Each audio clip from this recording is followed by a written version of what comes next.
Thanks for staying with us. Let's turn attention now to the economy. With the recent approval by the Senate of President Buhari's $6.1 billion loan request, Nigeria's debt profile is set to hit 36.3 trillion naira. The $6.1 billion loan request, which is equivalent to about 2.343 trillion naira, was approved on Wednesday after the Senate considered the reports of the Senate Committee on Local and Foreign Debts. President Buhari had in May asked the National Assembly to approve the loan. The loan, he said, will be raised from multilateral and bilateral tenders as well as the international capital market. Executive Director, Lead Network, Chukuma Okenwa, joins us via Zoom for more as fresh loan request pushes Nigeria's public debt to over 35.5 trillion naira. Good to have you join us, Chukuma Okenwa. Yeah, thank you so much.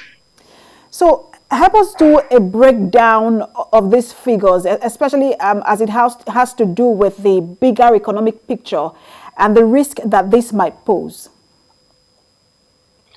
At the moment, it's really troubling that for the projected 2022 budget, we have deficits over 40% of the entire budget. And it's been an index, a rising index that over time, we see a decline in the revenue, but of course, ever increase in the debt profile of the nation. The danger there is that this is going to bring us to a point where we are unable to pay what is referred to as a debt trap.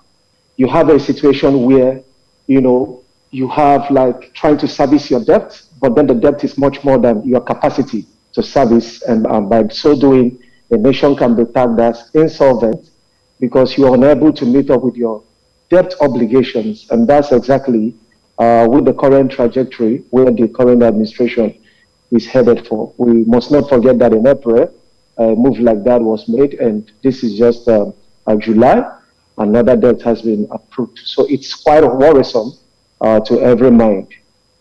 So there are those who say right now, when you look at our revenue to the debt servicing ratio, it is really high. It's almost like we're using all our revenue to pay for to service this debt. But some people also believe that, look, if we invest this rightly, especially in terms of infrastructure, it might also lead to some level of economic growth. So I'm just going to focus on the second point of view. How do we invest this rightly in a way that we experience some level of economic stability, and then maybe also, in terms of employment numbers? In terms of investing into critical infrastructure, we can be able to look at the administration. What have they actually used the debts for in time past? It was largely used for consumption. Yes, we've seen some rail projects, but some of those rail projects, do they help like farmers, get their goods to the market? In what way practically has it translated to more of economic activities that will raise our revenue?